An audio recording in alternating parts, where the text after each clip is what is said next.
How's everybody doing tonight? Going to be bringing Brian in about 5 minutes to join us. He's going to tell us all about his house that he lives in.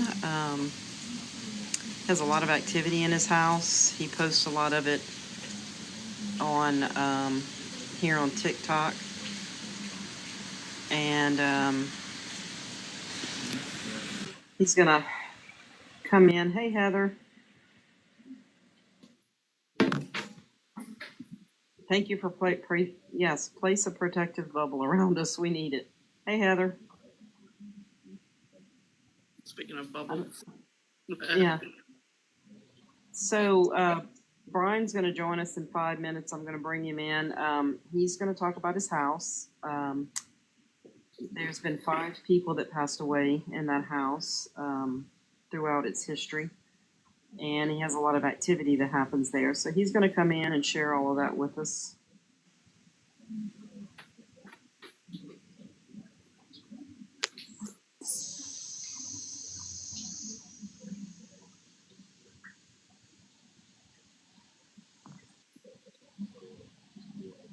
What are you doing, Heather? Currently trying to situate myself in the garage because it's too loud in my house with my kids. Right. It's too wet. As you know, it's been raining all day. Yeah. Well, I was just saying, it kind of lightly rained most of the day, but about the last 2 hours, it's been a little bit heavier. But it's not bad, so hopefully it has time to drain.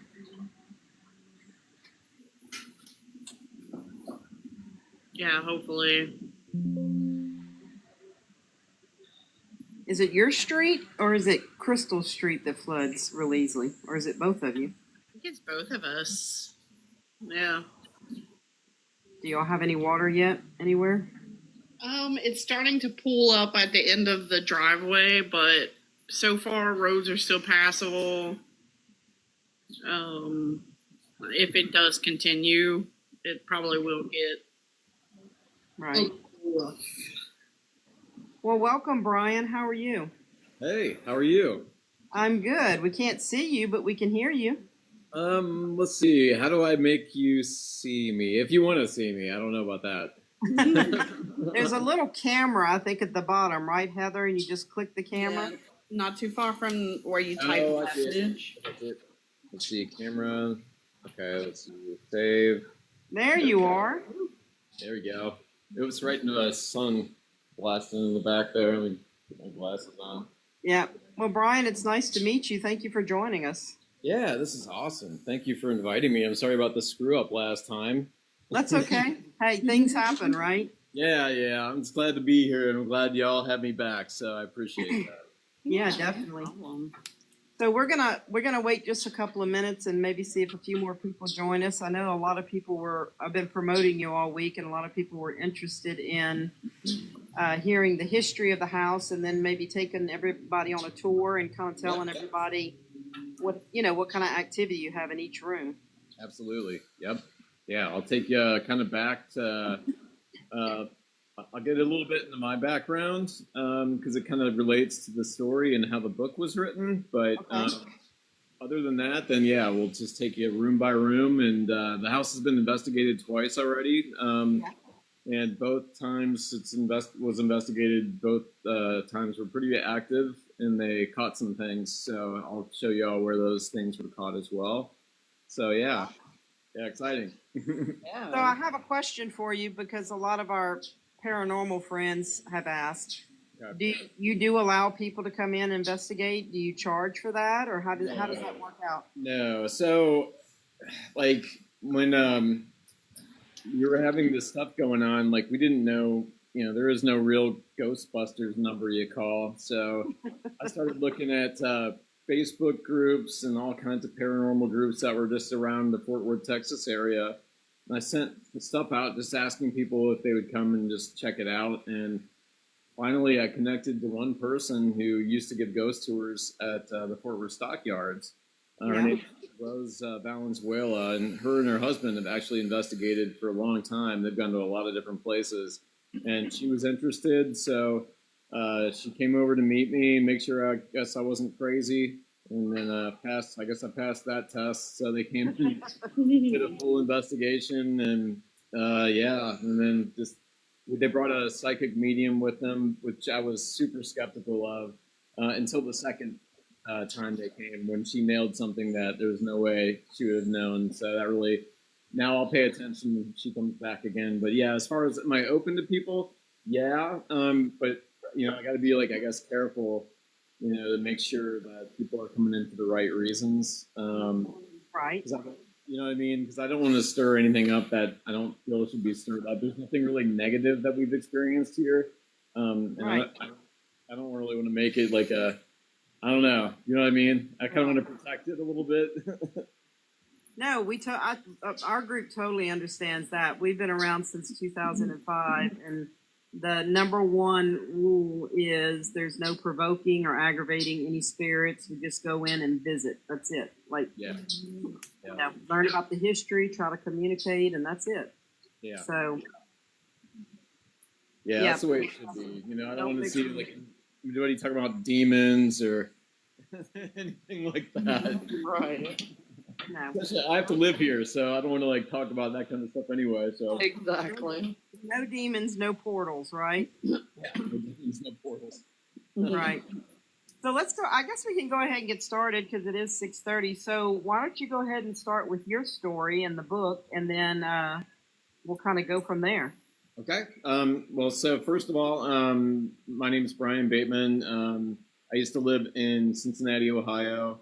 I was a stay-at-home dad until my kids were grown, and now they're all empty nesters. So as I was a stay-at-home dad, I found a passion for writing and for creating, and I actually ended up getting a job with a radio station in Cincinnati, Ohio called WLW, and I wrote for a guy named Barry Burbank, who was like a local guy, you know, well-known Cincinnati guy. And I got to write for him for like 4 years, but he retired in 2007. So after he retired, I was super bummed because like I got paid to do something that I absolutely loved to do. I was good at it, you know, it was my passion. I loved it. So when it stopped, it kind of like was, you know, kind of like ripped a little, I don't know, like a chunk out of my creative soul. It was just gone. Right. I had no outlet for it, and I wasn't getting paid. I was just a stay-at-home dad again. Not to say that's not an important job, but when you can make some money doing something that you love, it was just like perfect setup, right? Right. So, anyway, jump to 2007 when he retired. I ended up getting a 4-leaf clover tattoo on my wrist, and I got it because number one, I needed luck to get another job, and also I got it because I was also very lucky in life where things could have been a lot worse. You know, I still have a great family. You know, I didn't have to worry about, you know, getting a job, you know, so things were actually really fine. But when we moved here to the house, when my wife and I started looking at this house, I was immediately drawn to this home. I knew I wanted to live here. I was like, this is it. I felt so comfortable here. Like, I just knew it. So I said, yeah, this is it. It was between this house and another house a couple streets over, and like I just knew. I was like, "There's no, yeah." I was like, "This is it." So we ended up getting this house, and as I started doing research into this house, I found out that a former writer for the Fall River News in Massachusetts, actually home of Lizzie Borden, he used to actually write for the Fall River News when he was like 18, 19 years old. And he actually saw Lizzie Borden when he lived there as an older woman walking down the street, being taunted by kids, like doing a Lizzie Borden chant and everything. It's in the reason I know all this stuff is stuff I found out through articles, newspaper articles, archives, Ancestry.com, talking to family members, all kinds of stuff. Because I researched for like a good, I mean, solid probably 4 or 5 months, you know. I mean, it was, and I was still researching as we were writing the book. So I found out this gentleman, basically, he worked for the New York Times as well. And he broke the story in 1939 that DuPont invented nylon, which was interesting. But anyway, long story short, he ended up in Fort Worth writing for the Star Telegram. He had a local column every day called "It's Only Money" with Harold Monroe. He wrote for the Star Telegram for like 20 years, and then he passed away on March 17th, 1977, in my family room. Well, March 17th, 1977 is St. Patrick's Day. My wife and I moved into this house in 2024.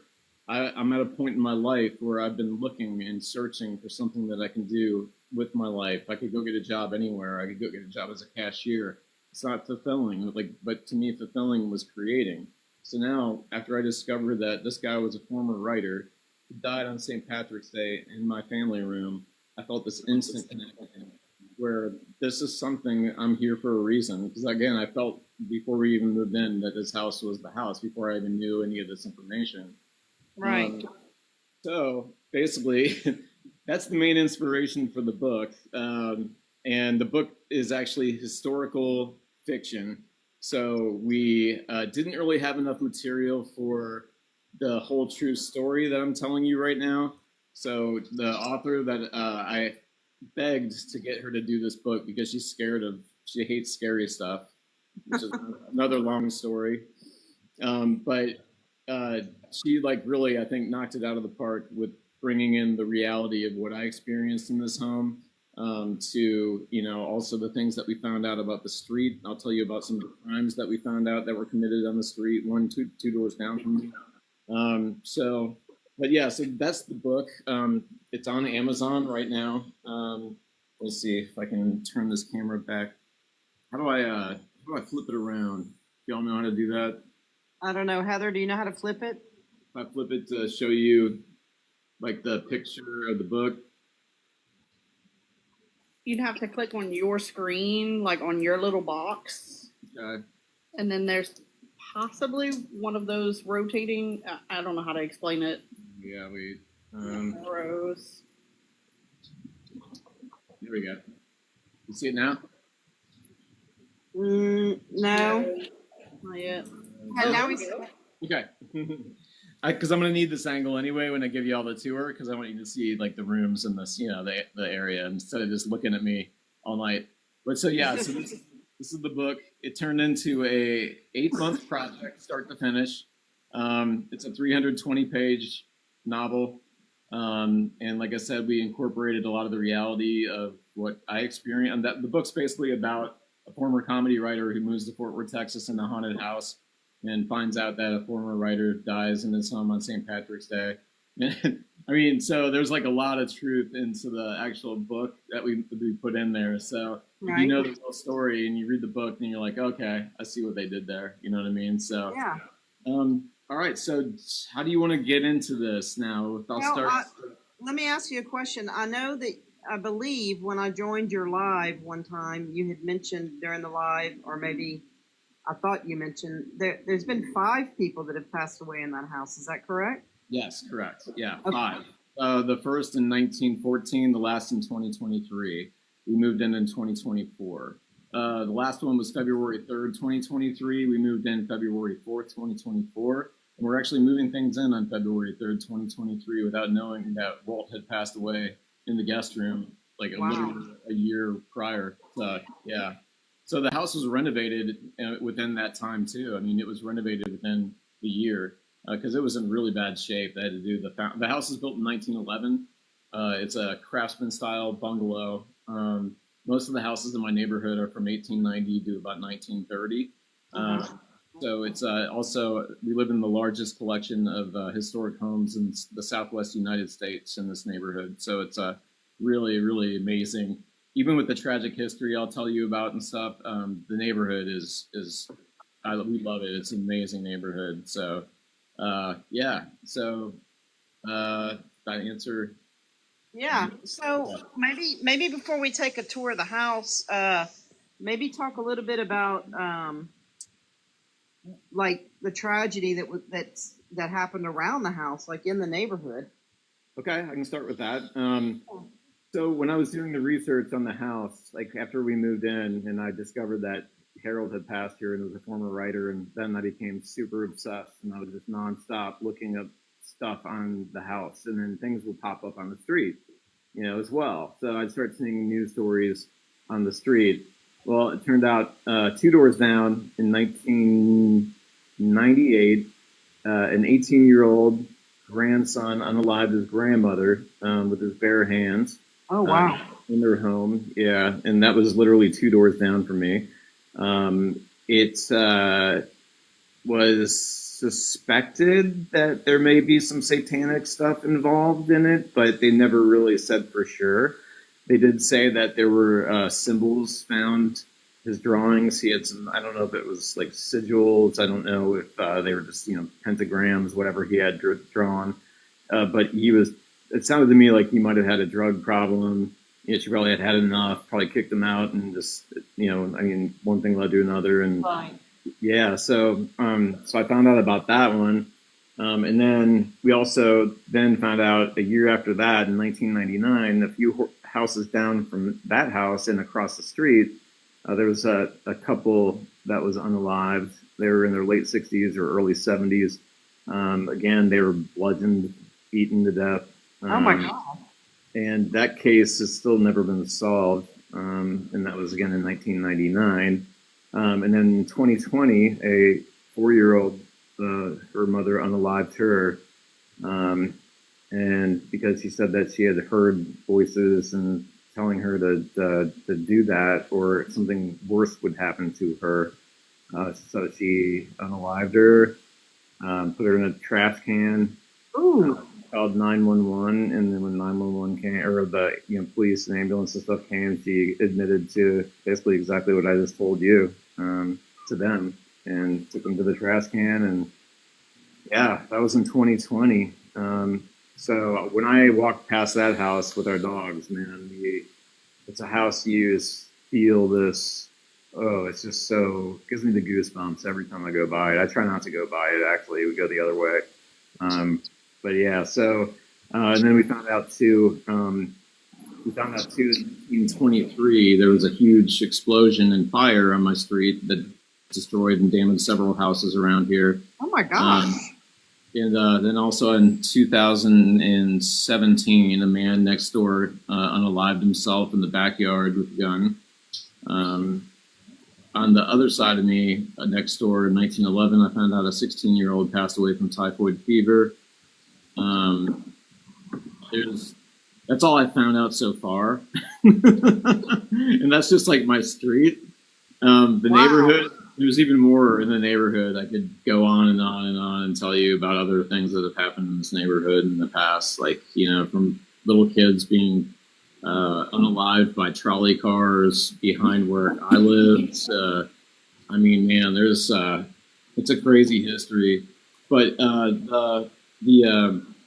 the activity in the house, we don't know if some of it's related to what's happened around the house, or what's, we definitely think Harold's still here, and kind of guiding the whole book thing.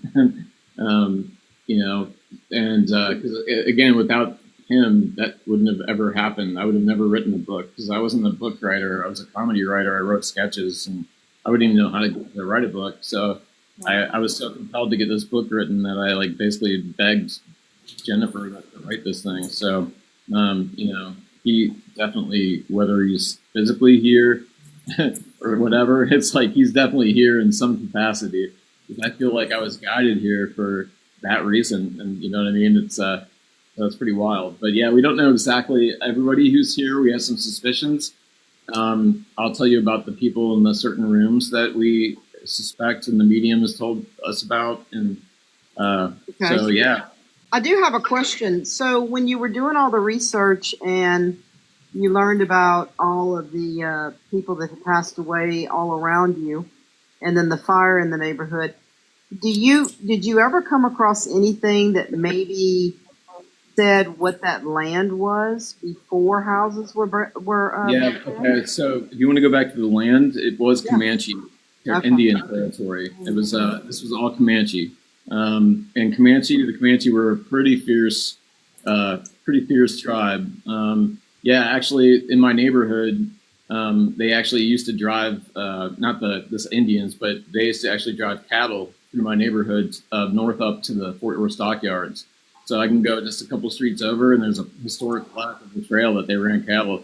So there's like a really, really cool history just in this, Fort Worth's got an amazing history, actually. But the Comanche history is definitely part of it because, the settlers started coming here and they, attacked the settlers. And then that's when the Texas Rangers came into play. The Texas Rangers came into play to protect the settlers, and then things escalated from there. It's a Native American territory for sure. Wow. Well, So okay. you're in Fort Worth? Yes, ma'am. Okay. Yeah. So, Brian, if you want to, you can start kind of taking us a tour around the house and maybe just talk about each room and the activity that you have there. All right. Well, let's this will be the family room. The wood floors, as you see, are actually original. Box beams up here, original. We actually have pocket doors that are original. So we were lucky enough that a lot of the details, are here. So we were so glad that they were able to keep them.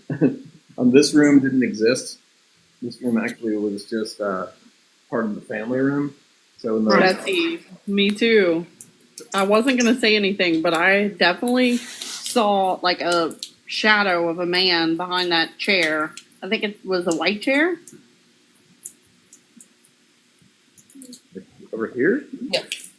Like right when you panned a while ago, and I think Betsy saw it too. So Brian, Betsy, and Heather are also gifted. So, they can feel things and pick up on things as well. Interesting. Okay, so this is the kind of an interesting part. Before I get into the people that died in this room, when I first brought Rose, the ghost person, and her, she was here, and she was here with a lady from a podcast called Haunted AF, podcast here in Texas. She came out too, and they were like walking around the house. And when we came into this room, this is like my TV room. I have kittens in here right now, so hey guys. Oh, Hey. But in this room, right about where I'm pointing the camera, both Rose and Julie felt this really weird energy right in this area. So I do know that there were two deaths in the front of the house. One was Harold Monroe on March 17, 1977, and the other was his wife, Martha Monroe, who passed away on October 31st, 2009. And October 31st, as we know, is Halloween. You can't make this stuff up, you know? Brian, what did they pass away from? Did you find the history on that? I got the death certificates from pretty much everybody, except for I can't get Walt's or I don't think Martha's is available yet, but I know that's all natural causes. So Harold passed away of a heart attack. Martha passed away. She was like 93 years old. I'm just old age. I'm not sure, probably heart failure. And then I know the guy that was the first person to pass away here, who was a former soldier in the Union Army. He was like 75, I think. He died of just like natural, whatever. And then Anna Lubbock Kennedy, the daughter, she was the daughter of the Republic of Texas. She died also just as, an older woman. So yeah, everything that I found has been natural. Okay. The medium, though, did say that somewhere, either in this house at some point or in this immediate area in the neighborhood, a female had hung herself. So I've been looking and I can't find anything about a female that hung herself in my house or anywhere around. I did know about the guy that unalived himself next door in the backyard, but that was not he was not a female and it was not with a rope. So, so those are the kind of things too that you're still, I still keep discovering and finding out because I'm not stopping the research. I go really hard for a while and I get burned out when I hit a bunch of brick walls, and then I stop and I go back at it again, and I keep rediscovering new things, and it's pretty interesting. Right. Because there are so many people that lived in this home over the years. I mean, it was built in 1911, and it was pretty much most of it was rented out. A lot of the rooms were rented out, even though it's only had it had 3 bedrooms total. But they usually rented out 2 of the bedrooms at a lot of the times that this house was, occupied. And I found out most of the owners that have actually been through here, the people that rented. I have a book that I documented all the people and the professions and that kind of thing. So there have been so many different people that have lived here. I found out there was an oil man who was arrested here for some reason in 1914. Wow. Yeah, like there's like all kinds of things I want to go off and discover. So, but let's get back to I'll talk about the paranormal stuff here. So I get so excited about the history stuff. Yeah, let's hear about it. Paranormal stuff, yeah. So, all right. So anyway, so this is the spot that they both felt something. While we're up here in the front of the house, I'm going to scoot out of here before the kittens run out, and it's hard to catch them. You stay there. All right. So, it was a couple months back. I was in that room, and my dog, Molly, this dog right here, she is a little rescue, Shih Tzu. She was in that room with me on the couch, and she was looking over the corner of the couch. And she did this really weird bark. It was like a little, kind of like a, whoop, just nothing really strong, but she barked at something on the floor. Right. She jumped down, and then she walked out to this part of the house in the family room. And I was trying to get her back into the TV room, and she wouldn't come in. So I grabbed my phone, I started recording it, and I'm trying to call her.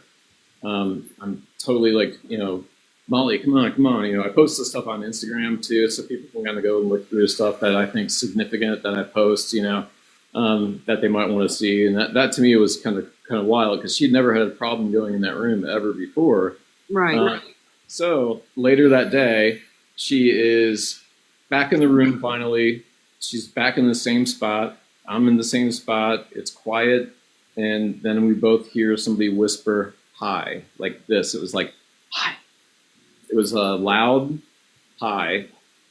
It was kind of, very surprising. You heard it? Yes, I heard it. And she looked the exact spot I looked at, which was the spot that she barked at earlier in the day. And that's ironically the same spot that Rose and Julie felt something in that same room. So I don't really sense like the energy like some people do, I guess. You know what I mean? I think I'm trying to get better at it and open my eyes more because now that I see all these signs, like now I don't think there are any coincidences, honestly, after all this stuff happened. I'm like, Right. It's that like I feel that strongly about this whole situation. It's like so bizarre because my wife and I always loved old houses and we always wanted to get one. We never thought we'd get a haunted one. That's something you don't Right. think about. You're always like, it's fine. It's not going to be haunted, whatever. But yeah, it's like not long after we moved in, our dog's behavior was the first clue something was a little off.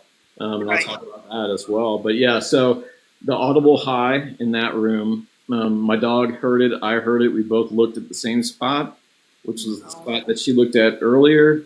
So to me, it was like if it was outside or something, we would both look out towards the window. You know what I mean? Like I kept like saying, where did it come from? Like that. So, yeah. And I always like contact my wife anytime anything happens. So I'm always like, just to try to like validate myself. Right. Yeah. But it does make me feel a little bit better that because the people the paranormal people caught 2 whispers of someone saying "hey" in our bedroom. So, and I'll tell you about that when I get to the bedroom. But so anyway, so this room also, besides that happening, we had on Christmas Day a Coke, not a Coke bottle, a plastic water bottle. On like one of this, like sitting here on a coaster that my son had brought. We were all just celebrating, like in the dining room area, just going about your business on Christmas, whatever. He was getting ready to leave, and his water bottle was actually turned upside down. It was What? Yes, it was on its cap, like balanced. Like water was still in it, and he looked at it and kind of shook his head and thought, maybe my other son did it or somebody did it as a joke, but it's not even really like a joke. It's just like it was so like bizarre. Like so, Oh. you know, he asked my wife like, did you do that? Did you do that? And dad and Dylan, so basically I thought it was my son Dylan who did it because he's always doing stuff like that, So, but he knew like when I asked them, I said, you guys, like I'm documenting all this stuff. Like I'm not joking around with this. So if you did this, tell me because. I won't be mad. Just tell me because I'll be mad if you don't tell me, and then I tell people this happened because this is so hard to believe. I mean, Right. I mean, you know what I mean? So I'm just like, yeah. So, but they swore up and down, and it happened on December 25th, and we did have a death in the house on December 26th, 1919. Not that may be tied. Maybe it is. I don't know. So, and I'll talk about that. Yeah. So the two deaths up here, again, they were both husband and wife, one in 1977, one in 2009. And we also have some activity with the ghost or the little cat balls every now and then. It's little things that you have to tap. Yeah. I've discovered they trigger falsely with my dog's bark, believe it or not. He has like a soul-piercing bark that actually sets the thing off. Really? So, yeah. So I've kind of found a few things that are like that trigger it. But I've also had kind of crazy experiences with these things where it's almost like they were answering in an intelligent fashion. I said the name Martha twice, and these things went off after I said the name Martha. After I was asking who it was, I was going through a list of names. Actually, it was on the Tik Tok Live, I think, that it happened, where I was just sitting here talking, and then it just started going off, and it kind of just threw off the whole tour. Then I started focusing on the wall, but it's cool because things happen like that when the house gets a lot more active. Honestly, when I do these tours, it's weird. Like when I actually will talk about things, like if I don't talk about stuff for a week or so, and it just seems like things slow down. But it seems like after I do these tours, it seems like things kind of start picking up a little bit. They probably enjoy you talking about the house and how much you love it. Yeah. I mean, you would think that hopefully that's the case. So, but yeah. So that's the front of the house. We'll move on here into the dining room. I'll show you the pocket doors really quick. I'm really proud of these. I love these. I got the original pocket doors. So I wish they were natural wood, but they're still around. We may strip them someday, but man, that's such a project. So anyway.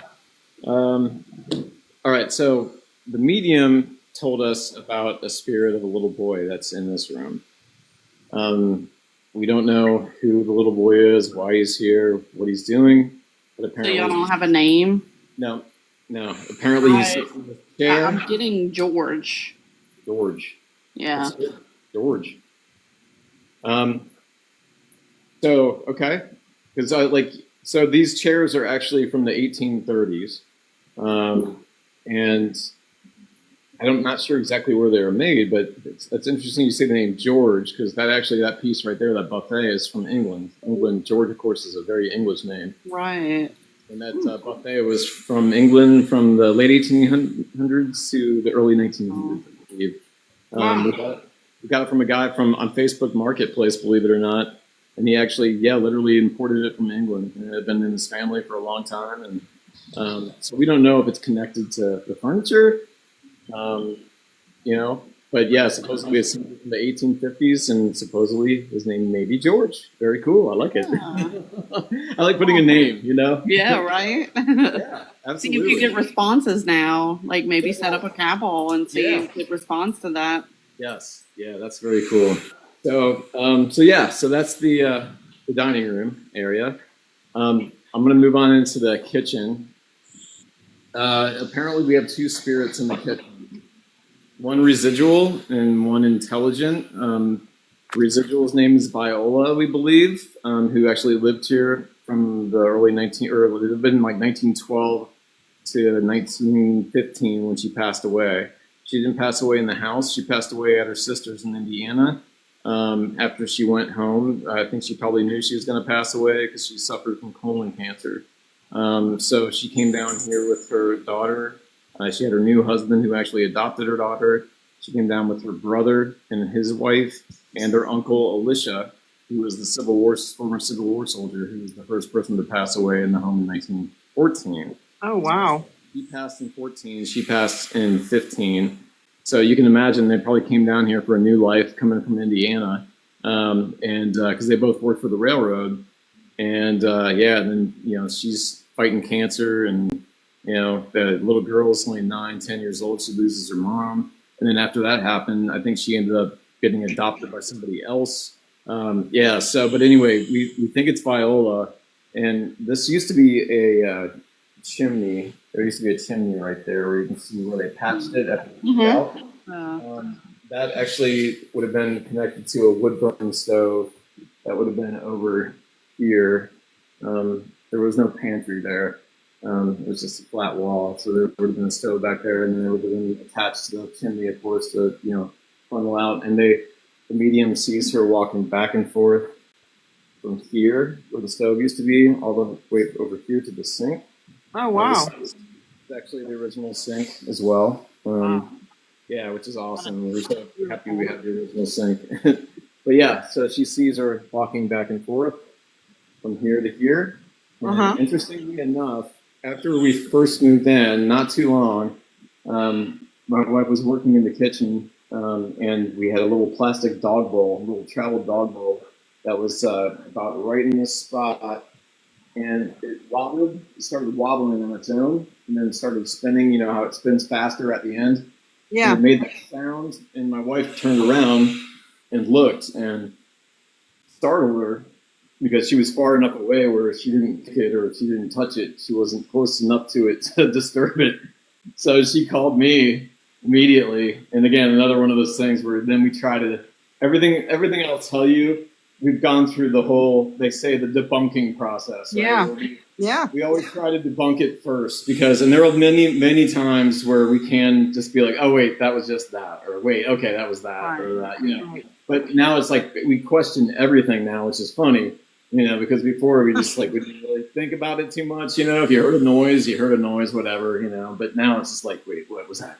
So, but the bowl that wobbled is actually in the path of where Viola supposedly walks back and forth, even though it's residual. I don't know if that would put out any kind of energy that could actually interfere with an object in that path.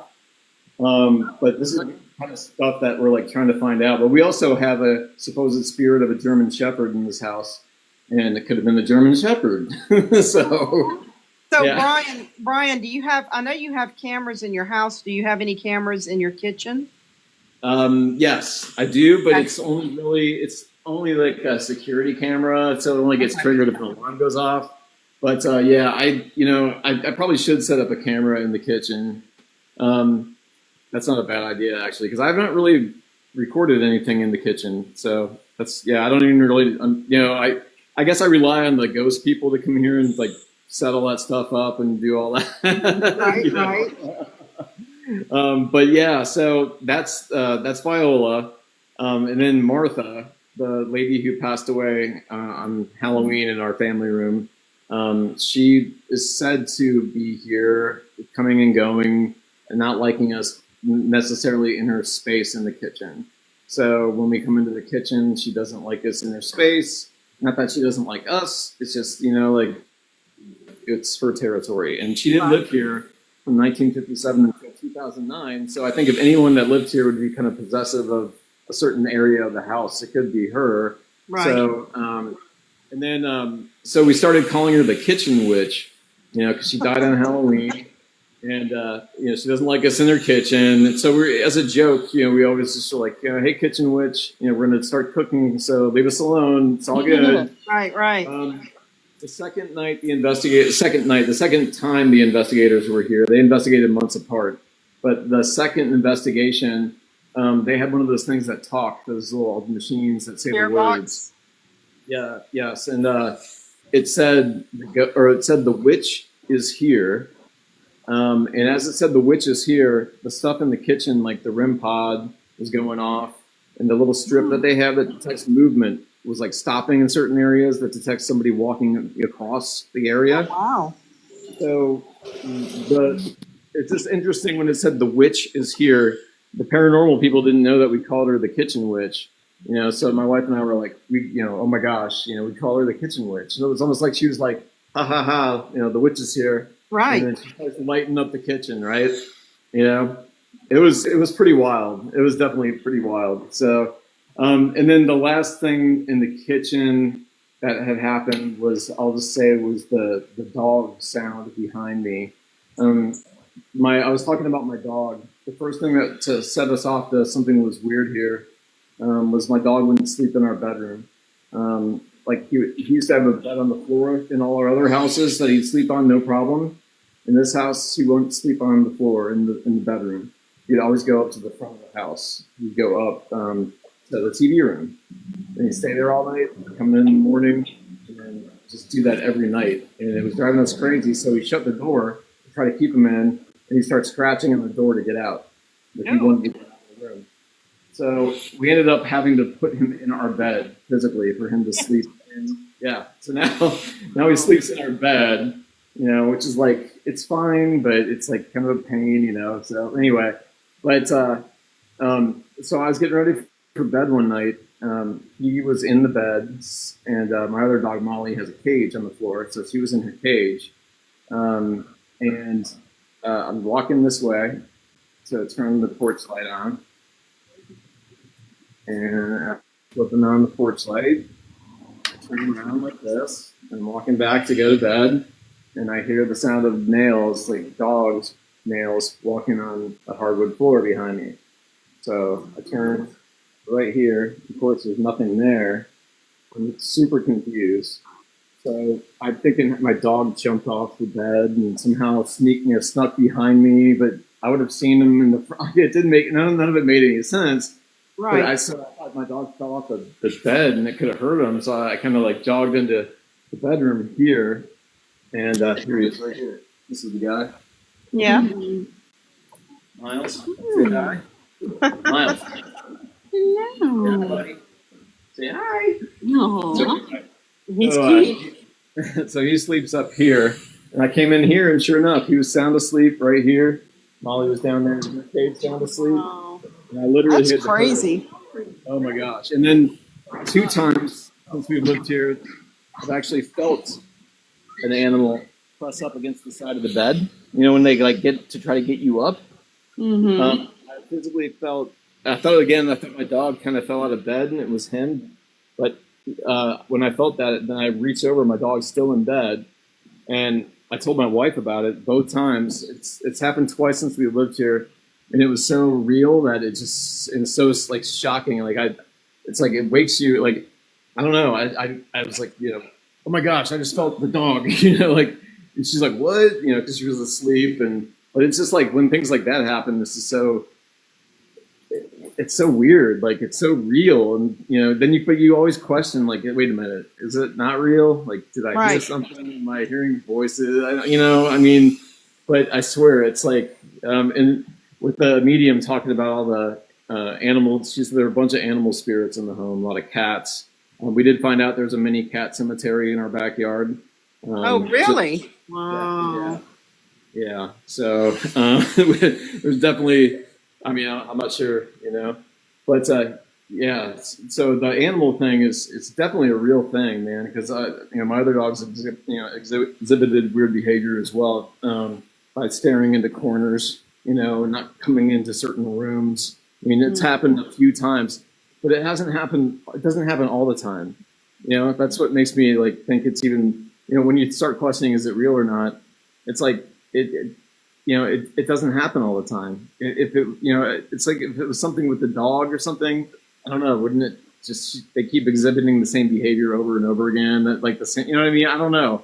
It's Not just necessarily. I mean, the spirits can come and go so maybe it's just when they're in that area with the animal that the animal's reacting.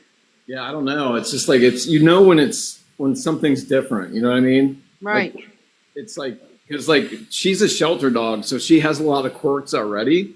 So like we, kind of now we know certain quirks and stuff. And when she does things that aren't in those characteristics of quirks, like staring at something, not coming into her room and things like that, it really does make you stand up and take notice of what they're experiencing, because I think they definitely see a lot more than we do. That's for sure. I'm convinced of that now. But it's experiencing this stuff. So, all right. So I guess we got the dining room and the kitchen. We'll move on to the guest room. All right. So this is the guest room, and this was Walt's room. This used to also be the main bedroom in the house. We now use it as our guest room because the guy that renovated the house made a big bathroom off of the guest bedroom. So now that's our main bedroom. So we have the big bathroom right off of there because that used to be a sleeping porch. I'll show it to you when we get in there. But yeah. So on February 3rd, 2023, Walt passed away in this room. We do have a lot of the cat ball activity in this room. Also, we've had an incident where the TV is shut off on its own a couple times while the cat ball was going off. Oh, wow. That piece of furniture right there is where the bed used to be, Walt's bed, apparently. So it was sticking out, from this part of the wall. And then here's the ball here. And like I said, I keep it usually around this area, and it will go off. But the time the TV went off, my wife was walking out in the hallway, and it was like 10 o'clock, 11 o'clock in the morning, something like that. Basically, this light's going off, and so she's just like, okay, the light's going off. What's going on? She calls me. I come look at it. It's going off, but then it stopped, of course. So I'm like, I walk back out, and then she's walking by later on, a little bit around the same time frame. A few minutes later, it's going off again. This time she doesn't get me, but she comes in the bedroom, and then as the light's going off, the TV turns off, and you have to hold down the remote actually to turn off the TV. You don't just, if you press it once. I have it's a frame TV, so if you actually press the power button once, it goes back to TV mode. And then you have to hold it down to completely turn it off. So, so it turned off as that light was going on, and so then she turned it back on. Then the light started going off again, and it turned off again. TV turned off. And then that's when she yelled for me, and then I came back in here. We sat here and watched it. Of course, when I got back in here, everything stopped. But you felt the energy definitely change in the room, and after the energy changed in the room, nothing happened again. I mean, the ball didn't go off. I mean, the TV stayed on, and so we haven't really investigated this room a whole lot. I'm not sure why, because we do know that Walt did pass here. Do you know what he passed of?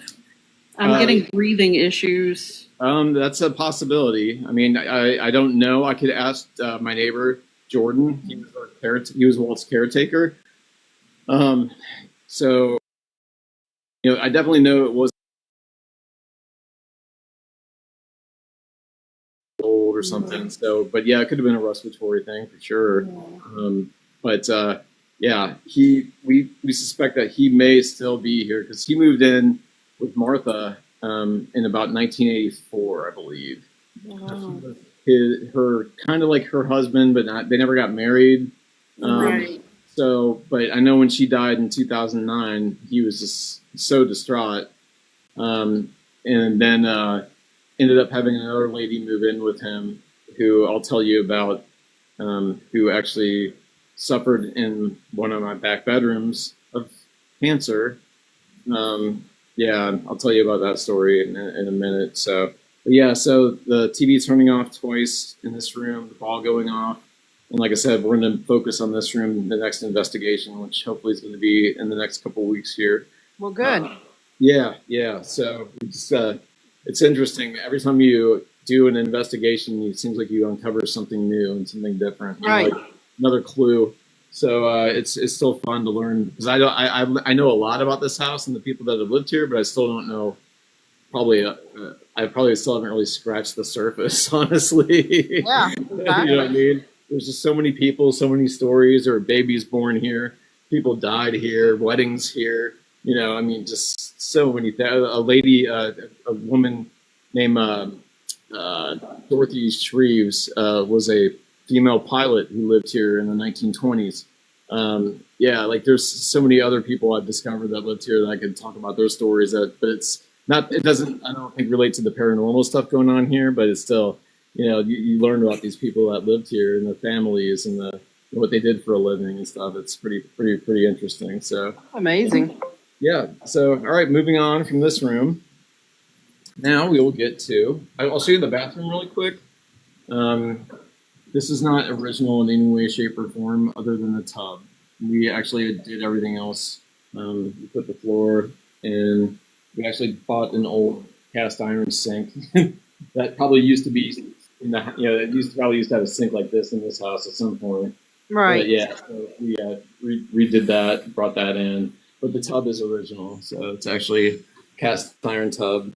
It's a simple tub from 1911. It used to be over on this wall right here, so we were really thrilled to have the original tub as well. So Awesome. yeah. So yeah, this is the bathroom. But all right, moving on to the bedroom. All right. So if you see those doors right there, that's actually the cover of the book Ghost Rider. We took a picture of those. Those are the doors to the bathroom. Those doors never existed until 2023. I'm sorry, when we renovated the house, and 2024. It used to be just a wall.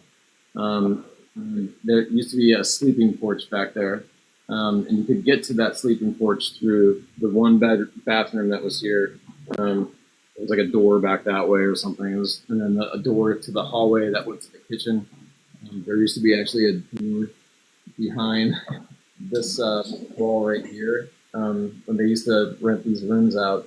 So there used to be a door to the side that people would just come into their room, you know what I mean? And not have to go through the front door. They could lock this back part of the house off. Yeah, it's pretty interesting. But so I'll get to the person that we found out that died first in the home. His name was Alicia Morford. He died in this room, most likely. In January 18th, 1914. He was actually a former Union soldier for the Indiana 68th Infantry, Wow. Company C. He actually fought and was captured at the Battle of Mumfordsville. He fought at the Battle of Chickamauga, which is the second bloodiest battle in the Civil War. He fought at some other battles, I think in Tennessee, Kentucky. Saw a lot of action, actually. And so when he came down with his family, he was like the great uncle of Viola. So, he probably just came down with his family because he didn't have any family left because all his family had passed away. Like his wife and his kids actually outlasted all his kids.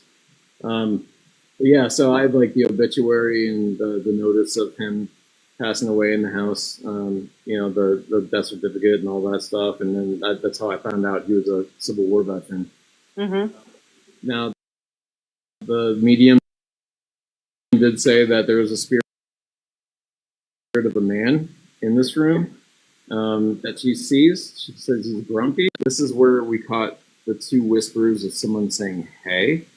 Wow. This spot right about here is where the camera was when they investigated. And again, this was on both investigations. So they had the camera set up, the first time, and then the second time a couple months later, and they both caught someone saying, hey, both times. And it's very audible.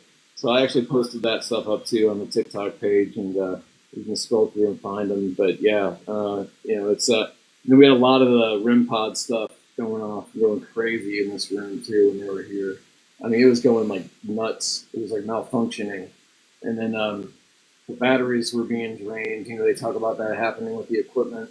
That was happening before they even started setting up. A couple of their batteries got drained into the dining room.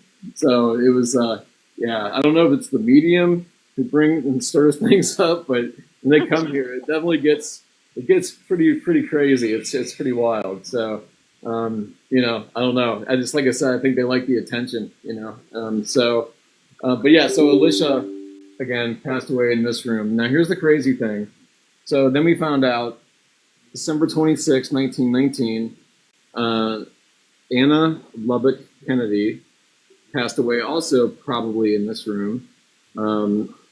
and she was the daughter of Thomas Saltus Lubbock, who was big in Texas history, actually in New Orleans history as well. He was part of the New Orleans Greys, which was like a fighting force that got pretty good recognition. And then he took the Greys, and then they went to Texas to fight Mexico for for Texas independence, right? So he also was in command, I think, of Terry's Texas Rangers, which was the fighting force. I don't know if the Greys became the Rangers, Terry's Texas Rangers, but anyway, Terry's Texas Rangers was a really well-known fighting force in the Republic of Texas battles against Mexico, and so they had a really good reputation. So after the Republic of Texas, it was the Republic of Texas, I guess. Saltus Lubbock went and offered up his Terry's Texas Rangers fighting, force to Jefferson Davis or Robert E. Lee or one of those guys. Yeah. And of course, they were thrilled to have them fight for the Confederates. So, yeah. And, well, it turns out that Terry's Texas Rangers actually fought against Alicia Morford's unit at the Battle of Chickamauga. So it's just kind of wild to have the daughter of, a guy who founded this group of fighters that fought, against a Union soldier. Like, because this is Texas, so this was Confederate territory. So for a Union soldier to die here in 1914, and then the daughter of a well-known Confederate die here in probably the same room in less than 5 years, it's like a mini Civil War battle going on in this bedroom all Right. Exactly. all day long, So, yeah, that was a very odd thing to find out. I think there were more than just one battle that they fought against each other in too. So I know Chickamauga was one for sure. Yeah, so that's so the two Hays. Oh, and then the TV did go on in this room by itself a couple months ago. Here's the TV again. This is you got to hold down the remote to turn it on. The remote was actually in the drawer, and my wife was just walking by, and TV decided to turn on right there. That's crazy. Oh, yes. So, all right. So moving on to the last room. This would be what used to be the sleeping porch. So this used to be a bedroom. Now is our bathroom. This was also all the windows were opened. Obviously, when it was hot outside, so they would get a hot Texas breeze. Yeah. Nice 100 degree breeze. 100-degree breeze. Yeah. Yeah, this is great. But I guess it was something better than nothing, right? So, Right. But yeah, so this that wall didn't exist. That little half wall, the toilet room didn't exist. It was just all one big bedroom. So I'll tell you about the medium. As far as things that have happened in here, we did catch a light shooting out of this room, and then after the light shoots out, you hear a banging sound. It was either right after the light shoots out or right before the light shoots out, but I posted that one up as well. And this is the room that I was convinced that the medium was real. So this is the room that we were back in on the second investigation, and the medium kept saying the name Doreen, Dorene, and she kept saying she's got heart issues, heart trouble. She's very sick, suffering tremendously, blah, blah, blah, Doreen. And so my wife and I were like, well, we do know that there was a lady that lived back here that was on hospice, because our neighbor told us about her. And my wife's like, I don't remember her name, but I do think it started with a D. And so we asked our neighbor, and we're like, hey, man, what was the lady's name who lived in this room back here? And he said, oh, Dolene? Oh. And I'm like, Dolene? Wait. He's like, yeah, Dolene, DOLEEN or whatever.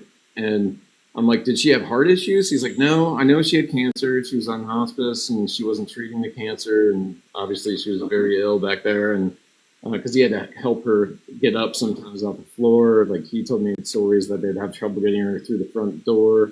I mean, Right. She was in pretty bad shape. It was really sad, actually. So Yeah, I was picking up on maybe lung cancer. it could be. I don't know what kind of cancer she had, but that could be a possibility. But so the heart issues she was talking about, I was like, see, she's fake. The heart, she didn't have heart issues. And so Jordan's like, his wife texted later on that night and was like, oh, come to think about it, yeah, Dolene did have 1 or 2 open heart surgeries. Wow. And so I was like, okay, all right. So she picked out almost the name identically, and you can't research it's not something she could just have Googled or, you know what I mean? Like, nobody knows. Right. Like, nobody knows about this lady. She's got no history. You can't find her on, it's like very hard to find anything on her. I haven't found anything on her, actually. Wow. So, and she didn't pass away here. I do know that. So we do know, we do know that she was very, very sick in this house. So, I don't know if that left an imprint of something, on this room or this area, but we were also told that there's a spirit of a man as well back here that looks out the window. A couple of weeks after we moved in, or a couple of months, I can't remember the time exactly, but my wife was outside getting ready to walk back in and noticed that one of the curtains just pulled back.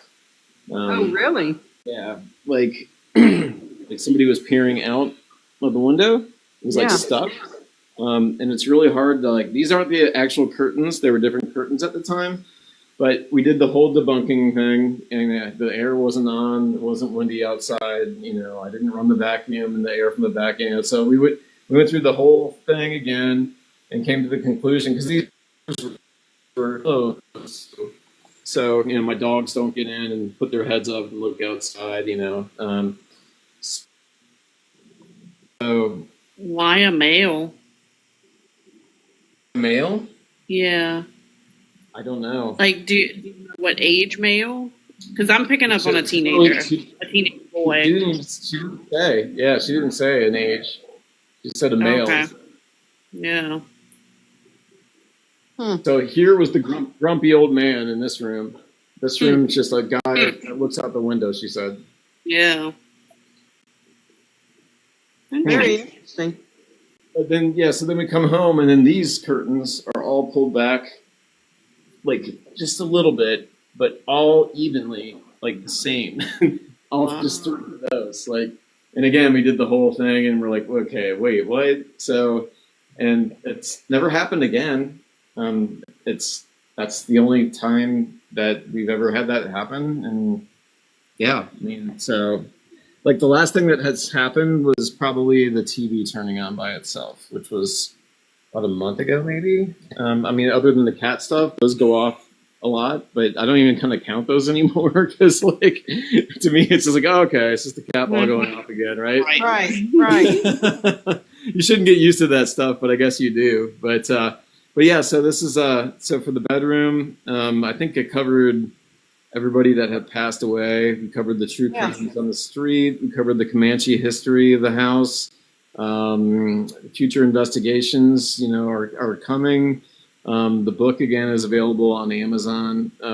It's if you like historical fiction and horror novels, it's been compared to The Shining, to The Haunting at Hill House, to The Conjuring, to Poltergeist. So a lot of those kind of stories. So if you like that kind of stuff, you may like this too. But for the author to be scared of this, she knocked it out of the park, man. She really went to some dark places. I'm like, wow. There were some parts of the book I had to ask her, "Are you sure you want to publish this?" Because I gave her creative freedom, because she's the author. I'm not, I write jokes and stuff. I don't write books, so I gave her the creative license to do whatever really she wanted. But man, she really went for it. But yeah, she was I'm trying to convince her to write the next one. I already have 5 books planned for this whole thing. So, we're going to do a screenplay. We want to turn this into, something really special. And so I think we can do it.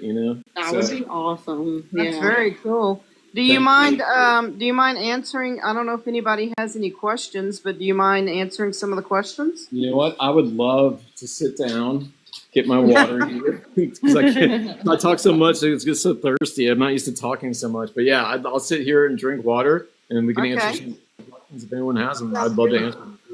While we wait for questions to come through, I think there is a teenage boy that likes to move through the house, and he's just curious. I think he likes to peek. He's curious. He wants to see what everyone's doing. Wow. Yeah. Well, Yaya says, do you communicate with them? So do you walk around the house and talk to them? Yeah, I mean, honestly, yeah, I do now. Like, I'll say good morning, Walt. I'll say we talked about the kitchen witch and how we talk about, hey, don't get us, whatever. Yeah. Sometimes, yeah, I'll say hello to maybe Viola, even though that she's apparently a not real or whatever. What do they call that? Residual. Residual, yeah. But I still think like maybe there's a way you can reach these people too. I mean, you would think that it's like to me, I welcome them to come back and look at the house, and hopefully they had positive memories of the place, and if they didn't, and hopefully they could come back and see what we've done. Maybe they turn it around and see like, okay, this is they've done a good job, and because we're trying to restore this back to the way it would have maybe have looked back in the early, like 1912, 13, 14. Yeah, that's awesome. So Sean asked, have you caught anything in pictures or video? Yeah, Sean, I think he posts a lot of stuff on his TikTok page. So I'll post the orb videos, and I know people think they're like, a lot of people think they're dust, a lot of people think they're bugs, whatever. So I throw them up there if I think they're a little interesting, even if it may be a dust or a bug or whatever. I don't know. So, but I will put them up there because there's some that are kind of interesting that you can look at and be like, oh, that's a little weird, So. But I'll let people decide. I don't want to ever decide for anybody. Like I'll let people make up their own minds. But I know the history of the house, so it's just like if there are little things that are caught on the cameras, I'm not necessarily closed-minded to just saying, okay, that's just dust or a bug, or because like the bugs to me, like that, I can totally tell when it's a bug. I don't even post the bugs because like you can just see it's a bug flying in the wind. Right. So but yeah, I will post some of that stuff up there. And but I like the stuff that the people from the paranormal team get, because they actually get the REM pods going off and the guy saying hey, and so. Yeah. Like, I don't really investigate my house on my own too much. You know what I mean? Because you live there. I wouldn't either. So, and you know what? My wife is out of town all the time, so that's why I ended up being a stay-at-home dad, because her job was like taking off, and she like had to travel everywhere. So, and she's still traveling and doing all that.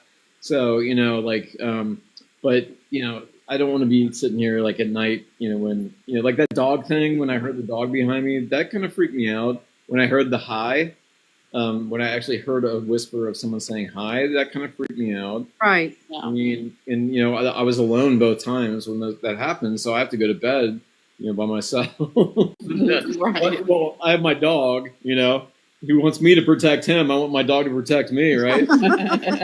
So we're a perfect pair. I have a question. Have either one of you ever seen maybe an apparition in the house, or a shadow maybe in the house? That's funny you ask that, because I don't know. I can't say I haven't, but I can't say for a fact that I have.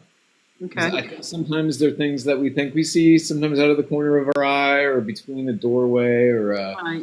and yeah, I have actually kind of seen little things pass by the doorway and stuff, but I can't confirm if it's anything paranormal at Right. all. It could be just my imagination. You know what I mean? Like I haven't physically like looked and like at an apparition staring me back in the face. Right. You know what I mean? And I'm the kind of guy that like that's the kind of stuff that I really would love. I would love. Now it'd probably freak me out, and I probably wouldn't move out of the house. But my gosh. I can't imagine an experience. And I don't know if you all have. I mean, if you have gift, you probably have seen apparitions. But I can't even imagine what it would be like to actually see. We've heard apparitions. We've kind of felt them. We've sensed them sometimes, like the TV thing. Where the energy changes. But TV is the kid too. Yeah. Yeah. So, I mean, it's just, but yeah, like so as far as just investigating like, on my own, no, I don't think I'm gonna get too into that. So, I don't, Do your cameras also pick up audio or just video? they do pick up some audio. Yes. Okay. Yeah. That's I don't see. Here's another thing with me. I'm not an investigator, so I don't listen. I don't sit here. Right. If I see something quick, I'll be like, okay, that's cool. And like, I have no patience for any of that stuff. I'm listening to static for 5 hours. Like, I seriously like. I get like bored in like 30 seconds and then start walking and doing something different, or So yeah, that's definitely not my thing at all. So I mean, there could be things that I've missed, over a ton of the stuff that's been reported, Right. But because it took like just the team that investigated our house, it took them a couple months to get back, with some of that stuff. Right. They Yeah. had to listen through all this.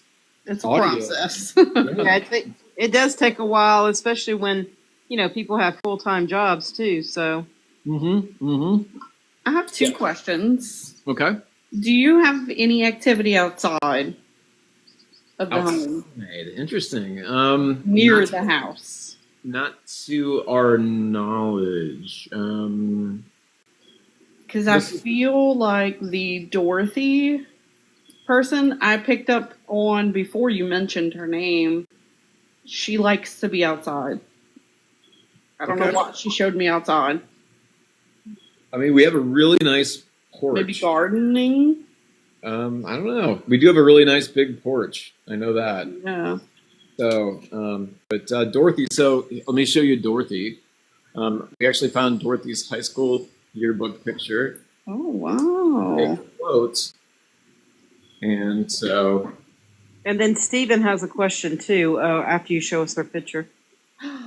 Wow. Okay. Very cool. Interesting. Slice of Life, Dorothy Shreve, 1927. And then over here, this is Walt Julian. That's his picture from 1955. And Men of a Few Words Are the Best Men was his quote. That's when he lived in Indiana. Walt's the one that passed away in the guest room in 2020. So we thought that was kind of a cool way to honor him as well. We found that picture of his high school book. So, okay, did you, Heather, are you done? Or you had another question? Well, my second question is, how can we get in on investigating there? I mean, definitely we can work something out for sure. If y'all like ever come up here, like it's not just like my house too. Like this, I don't know if you ever been to the stockyards, but the history at the stockyards is absolutely incredible. Well, no, but can you get us in there? Yes, absolutely. Well, so Rose, the lady who investigates our house, I told you was a former tour guide at the stockyards, and she knows not only the ghost history, she knows the real history. So some of the ghost stories, she can't verify. She always kind of questions the ones that you can't really necessarily verify without the facts and the history to back it up. Which is why we get along so well, because I'm a stickler for the history as well, because I think absolutely more the history of what's around the property and in the property, like you're ignoring all the clues that are screaming right there in your face. You know what I mean? Yeah. So, but Rose is amazing, and we could definitely set something up where y'all could we could go to the stockyards and show you Molly's, and there are all kinds of cool places there too. So yeah. Well, I'll definitely be in touch with you, and we'll maybe try to come up on a weekend and do those things. Yeah, yeah, definitely. Okay, so Stephen has a question. He asks, has anybody ever had any physical contact? Like, has anybody ever been touched or pushed or anything like that? No, not to our knowledge, other than the fact that I felt like a dog pressing up against the side of the bed that wasn't there. That was like kind of feeling a touch in a way. I felt that physically, and that didn't touch me. But as far as like a person, like that kind of thing happening, not to my knowledge. Because sometimes you swipe like the back of your neck or something where you feel like something touched you. It could be a bug. It could be. But I will tell you, there are certain times where I'll go into the kitchen and stuff, and the hair on my arms will stand up in the back part of the kitchen. just randomly too, So, yeah, it's sometimes, like I said, you can feel like the energy kind of change in the house, and Yeah. it's not again a necessarily bad thing. Right. But so, and then I'll lastly tell you about the. Oh yeah, sorry. There are any more questions? I forgot. I got to tell you about the elemental. Yeah, Yaya has a question. She said, "How did you find the furniture and decor? What made you pick those pieces?" Okay. This piece right here actually was my wife's great grandmother's like blanket chest. So we actually painted the bottom to match like the paint that for the brick and everything, and Right. refinished the top and used it as our coffee table. So that's family piece. These pieces, that style of furniture was kind of more popular in the 40s. Right. We just liked it and thought it looked kind of nice in this room. So this piece right here is a secretary from, it's an Art Deco piece from the 20s. We just liked the way it looked. This is a clock from I think it's 1910 or 1915 that was out of a monastery in New York, believe it or not. Oh, wow. Yeah, cool banjo clock. These pictures are prints of, what's the guy's name? Oh, he's a well-known person back in the era. I don't know. My wife would know. I keep forgetting. But anyway, but those are new, but they're old print. They're old prints with this new pictures. So, and then this piece right here is from the late 1800s, 1880s. It's a roll-top desk. So we actually use this as a little computer desk. So we don't have much space in this house. It's 1,600 square feet. So we got to make use of everything we can. But yeah, how do we pick the antiques? I don't know. We just kind of, find drawn to them. Yeah, I mean, and then we wanted to again make the house look like it kind of looks like back in the day. So Yeah. dining room sets, from the 30s. Those chairs are from the 1830s, 1930s for those, 1830s from those, late 18, early 1900s from that piece. Yeah, so Everything's beautiful in there. Oh, thank you so much. Yeah, it's really coming together. We're still working on stuff and doing all this, but it's coming together. Yeah, like the front doors. That's actually the original front door, believe it or not. Oh, wow. Yeah, so it's very cool. So, any other questions? Oh yeah, I'll tell you about the elemental. Yeah, tell us about the elemental because I don't see any other questions right now. Okay. So the last thing I'll talk about, when you guys were talking about Native American history, the medium said the first time she was here that she sensed that there was an elemental in this part of the house, the front part right here. I was like, I didn't even know what that was, so I was just like, yeah, okay, whatever. And then I finally kind of looked it up and stuff, and I'm like, yeah, okay. So, but I do believe in, I think, some of the Indian culture. They called these sometimes the people the little people.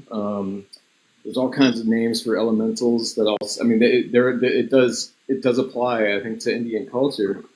So she was asking if I was like Indian, do I have any Indian in me? And I actually do. It's not a lot. It's like 1% or something, but it's the tribe is most likely the Lakota Sioux tribe because I had family from Nebraska who lived out there around that time.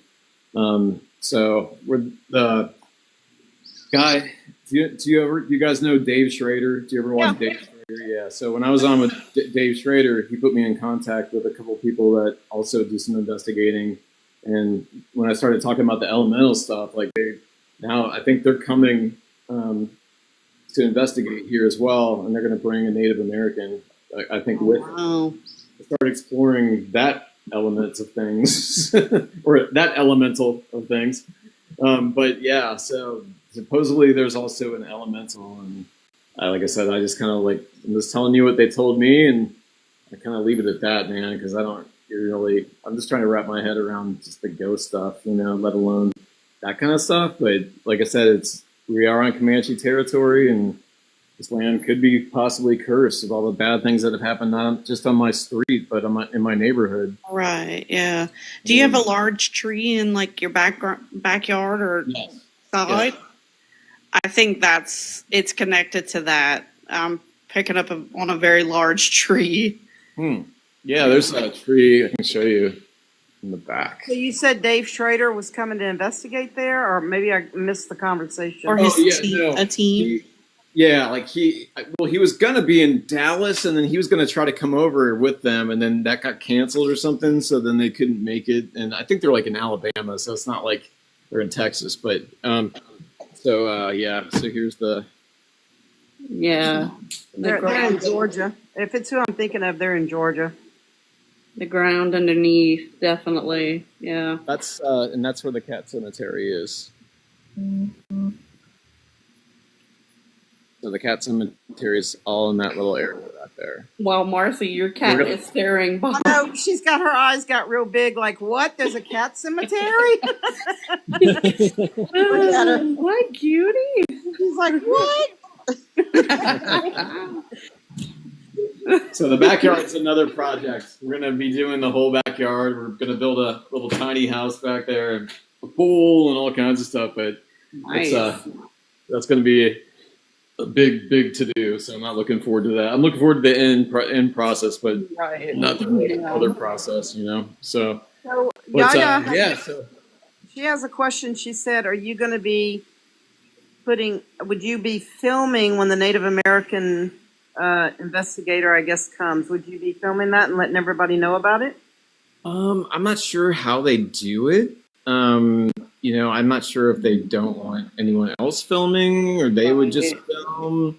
So whatever they do, I would, obviously want to comply with the way they want to do it. So yeah, I don't know the answer to that right now, but hopefully It's probably Beacon TV, I would think, maybe. Okay. I don't know. If I had to guess. Well, no, it's very interesting. The house is interesting. Everything you told us is interesting. And we definitely would love to come up on a weekend and investigate it and maybe do the stockyard. I think the team would love that. Mm-hmm. Yeah. Absolutely. Yeah, it's fun. The stockyards are so fun too, man. It's not just it's a fun place to go. I don't know if y'all watch Landman with Billy Bob Thornton, but they've done a lot of that over at the stockyards. Wow. Yeah. It's a really, really cool place for sure. Awesome. Well, we certainly do appreciate you coming on with us tonight. I've enjoyed everything you've talked about. Thank you for having me. I appreciate it. And everybody out there, make sure you guys check out his book. And can you show the cover of your book one more time? Yes. So one thing I'm saving up for next year, I am going to apply for a historic marker from the state of Texas for this house. Cool.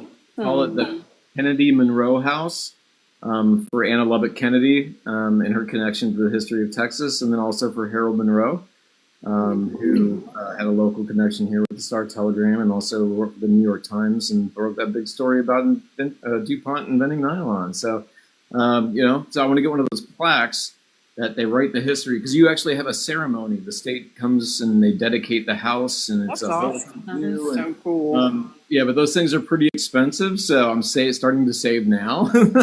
So